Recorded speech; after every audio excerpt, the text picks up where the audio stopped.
Baik, kita lanjut untuk syarat terjadinya peluruhan atau tumbukan. Jadi kalau di tujuan kita di fisika partikel itu, kalau misalnya proses yang terjadi adalah peluruhan, maka kita nanti akan menghitung waktu hidupnya ya, waktu hidup partikel yang meluruh tadi. Kalau semisal yang terjadi adalah scattering atau tumbukan, nanti kita akan menghitung tampang lintangnya. Nah, ini ada beberapa clue ya, ada beberapa trik ya, bukan clue. Jadi ada beberapa trik kalau misalnya nanti ada proses kok muncul foton, ini bisa dipastikan interaksinya adalah interaksi elektromagnetik.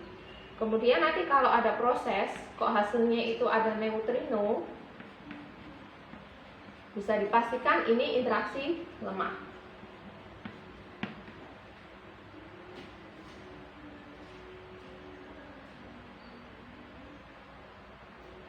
Nah, untuk dalam interaksi yang kita tinjau, proses yang kita tinjau itu mengalami dalam proses yang kita tinjau itu melalui interaksi elektromagnetik atau interaksi lemah atau interaksi kuat, itu kan harus ada suatu syarat ya, syarat terjadinya suatu proses.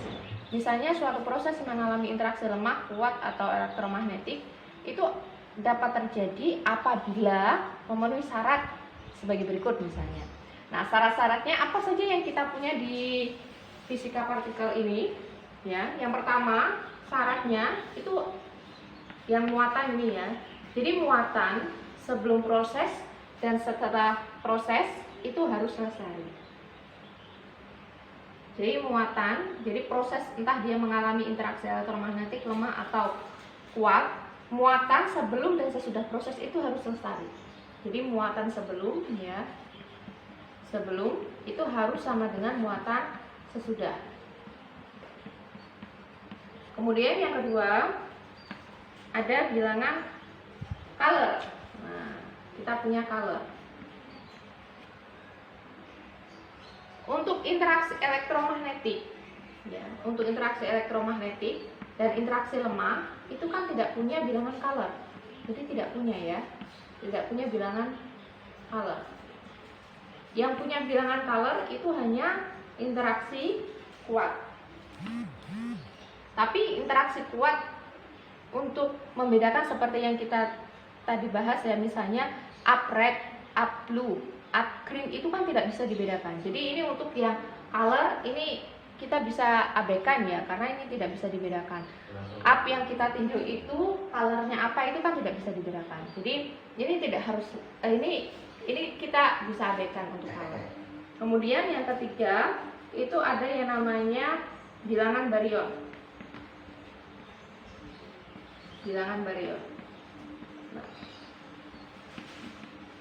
bilangan baryon sebelum dan sesudah itu harus lestari ya. Bilangan baryon itu biasanya dituliskan sebagai B ya. Jadi B sebelum itu sama dengan B sesudah.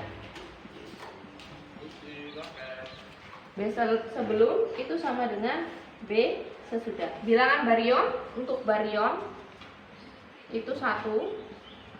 Baryon itu plus 1. Untuk anti baryon ya. Untuk anti baryon itu min 1. Baryon itu tahu kan ya, baryon itu kombinasi 3 dari kuark ya. Baryon itu kombinasi 3 dari kuark. Jadi kalau yang punya bilangan baryon itu hanya baryon saja ya, hanya kuark saja. Nah, untuk lepton itu dia nggak punya bilangan baryon. Jadi untuk lepton itu otomatis tidak punya bilangan baryon. Nah, kemudian ada yang namanya bilangan lepton. Bilangan lepton. Nah, ini juga sama. Bilangan lepton itu biasanya dituliskan sebagai L. Jadi L sebelum itu harus sama dengan L sesudah. Nah, yang punya bilangan lepton itu hanya lepton saja, otomatis baryon ya. baryon itu tidak punya. Jadi baryon itu tidak punya.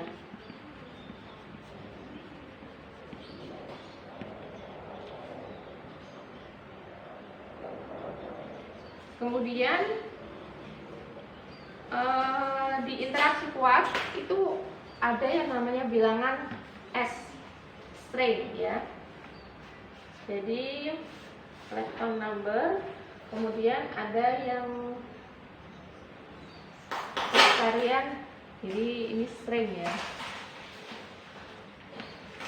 Ya, anggap saja sebagai string number.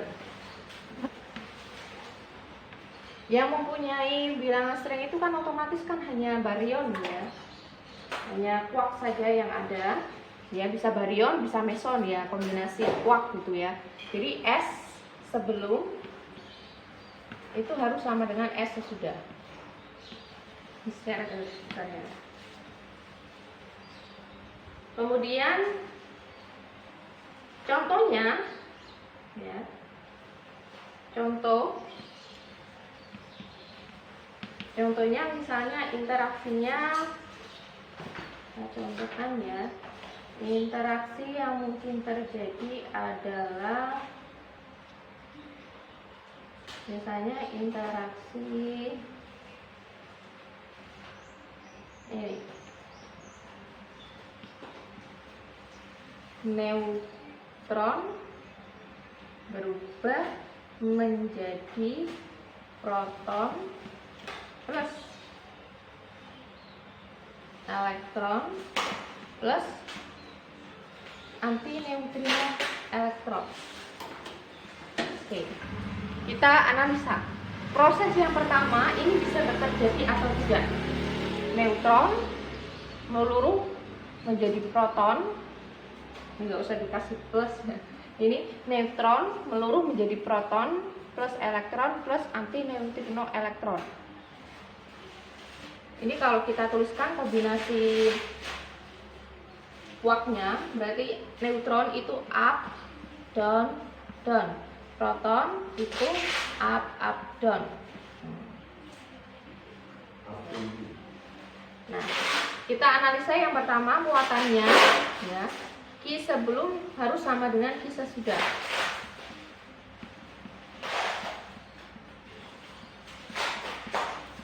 Q sebelum harus sama dengan Q sesudah.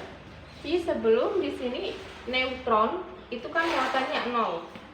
Proton muatannya plus 1, elektron muatannya min 1. Antineutrino 0, berarti 0. Oke lah. Berarti ini oke. Yang nomor 1 oke. Kemudian color ini tidak jadi masalah karena kan kita tidak bisa membedakan ya, ini up yang ada di sini itu apakah up red, apakah up blue, ataukah up green. Nah, tidak bisa dibedakan. Kemudian kita lanjut ke bilangan baryon. Di sini kan ada baryonnya, ini kan baryon, ini baryon. Ya, baryon sebelum itu harus sama dengan baryon sesudah. Baryon untuk partikel itu plus 1 ya. Bilangan baryon untuk partikel itu plus 1, untuk antipartikel itu minus 1. Ini neutron itu kan baryon. Ya, baryonnya berarti bilangan baryonnya adalah plus 1.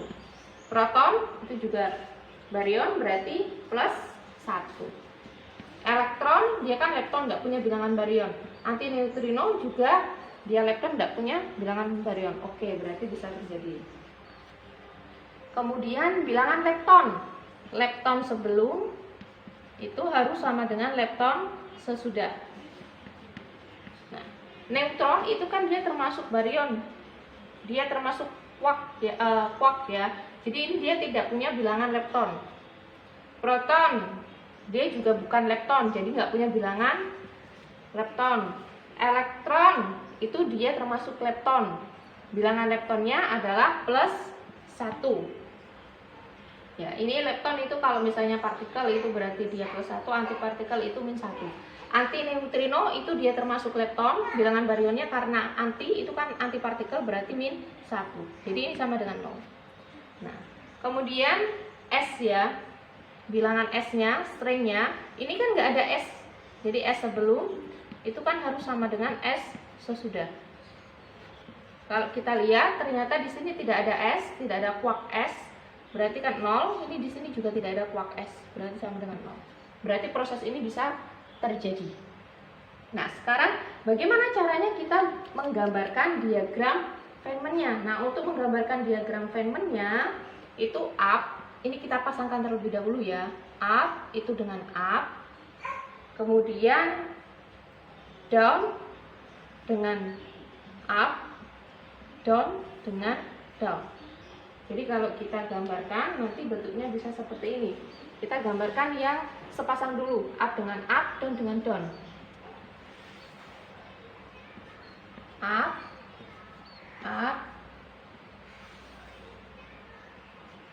down, down. Kemudian ini ada down yang berubah menjadi up. Ini ya, ada down yang bisa berubah menjadi up.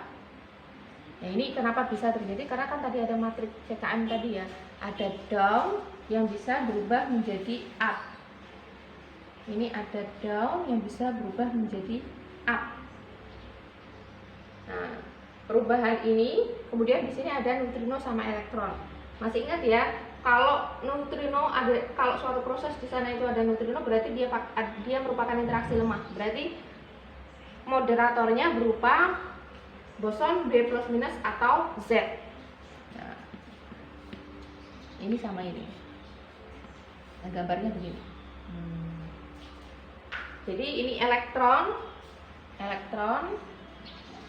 ini anti neutrino. Ya, kemudian ini B-nya kira-kira kira-kira moderatornya B plus ataukah B minus ataukah Z 0. Kita bisa tahu ini adalah B plus atau B minus atau Z0 itu dari muatan yang tertransfer di sini. Jadi down D itu kan dia muatannya min sepertiga. U dia muatannya 2/3. Berarti kira-kira yang ada di sini itu muatannya berapa? Nah, kalau kita mengikuti alurnya gitu ya, berarti kan misalnya arah arusnya begini ya. Jadi ini kayak di titik ini kan terjadi kelestarian muatan ya, terjadi kelestarian muatan juga. Jadi min sepertiga. Di sini 2/3. Berarti yang ada di sini itu berarti apa ya gitu. Jadi yang ada di sini itu adalah W minus. Kok bisa W minus? Jadi ceritanya dari sini itu muatannya min sepertiga. Kemudian dibawa ke atas sebanyak min 1. Nah, min sepertiga min 1 kan di bawah, dikurangi gitu loh maksudnya. Min sepertiga min 1 kan jadinya kan 2/3 atau gini. Ini min sepertiga itu sama dengan sesuatu A ditambah dengan 2/3.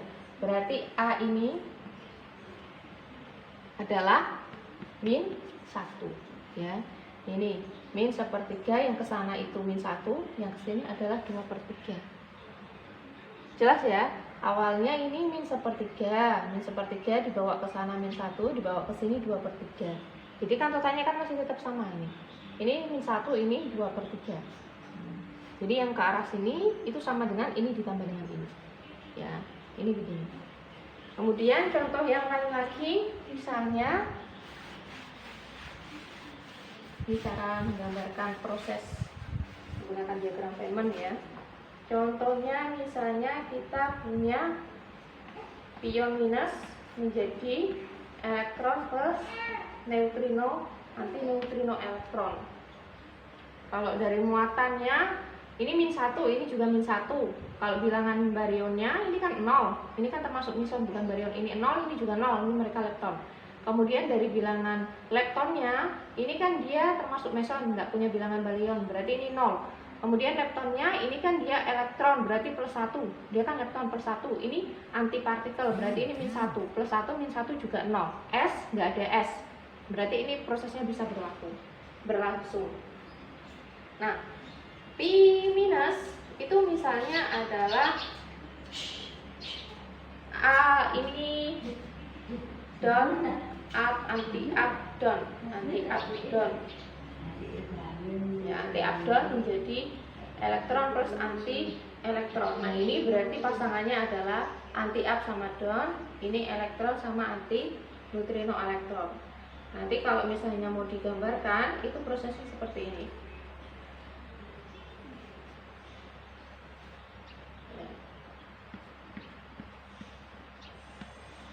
Ingat arah waktu ke kanan ya. Jadi ini kan down up itu adalah neutron, up down itu proton, kemudian ini neutrino elektron. Itu hasil proses. Nah, ini berarti yang sebelah sini, ini misalnya adalah down, di sini berarti anti up. Kemudian di sini ya, arah ini kan partikel ya. Partikel berarti kan ke arah sana. Misalnya ini elektron, antipartikel berarti menuju ke vortex ini, berarti anti neutrino. Nah, sekarang yang ada di sini, ini kan ada neutrino, berarti prosesnya adalah interaksi lemah. Berarti di sini kalau nggak W plus minus ya Z0. Nah, sekarang kita tentukan yang ada di sini itu W plus minus atau Z0. Tadi itu kan untuk down itu muatannya min 1/3. Up itu 2/3, berarti di sini min 2/3. Nah, kalau dari gambarannya seperti ini berarti di sini adalah W minus. Jadi kan min 1/3 ditambah sama min 2/3 itu yang kesana itu berarti min 1. Ini W minus. Contoh yang lain lagi misalnya ya. Contoh yang lain lagi misalnya proses peluruhan ini 2, ini 3.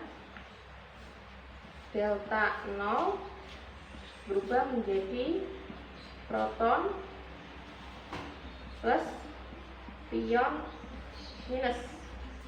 Delta 0 berubah menjadi proton plus pion minus. Ini up down. Delta 0 itu up down. Ini bisa dibuka di list ya.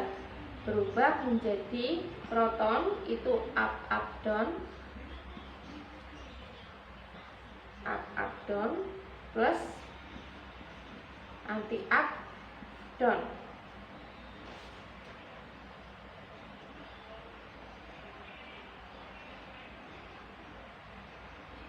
Nah, kalau misalnya ada yang tanya, Bu, kok neutron sama delta 0 itu sama up down? Iya, memang kuarknya, kombinasi kuarknya sama. Nah, tapi yang membedakan di sini, jadi yang membedakan jenis partikel itu adalah masanya. Ya. Masanya kalau untuk neutron, meskipun kombinasinya up down, tapi kan masanya cuma 939 MeV per sekuadrat. Kalau delta 0 itu masanya 1232. Nah, ini caranya kita pasang-pasangkan terlebih dahulu. Yang U itu kan pasti dia cenderung berubah menjadi U. Yang D itu pasti cenderung berubah menjadi D. Nah, ini ada pilihan nih. D itu bisa cenderung berubah menjadi U. Bisa ya. Kemudian anti U berubah menjadi D. Atau ini ada kemungkinan lain lagi. Ini kan up down. Up down plus anti up down. U pastilah jadi U, down pastilah jadi down. Down itu juga pasti akan lebih cenderung berubah jadi down. Baru U pasti akan cenderung berubah menjadi anti U. Jadi ini ada dua proses yang mungkin, bisa ini, bisa ini. Nah, Sekarang kita gambarkan diagram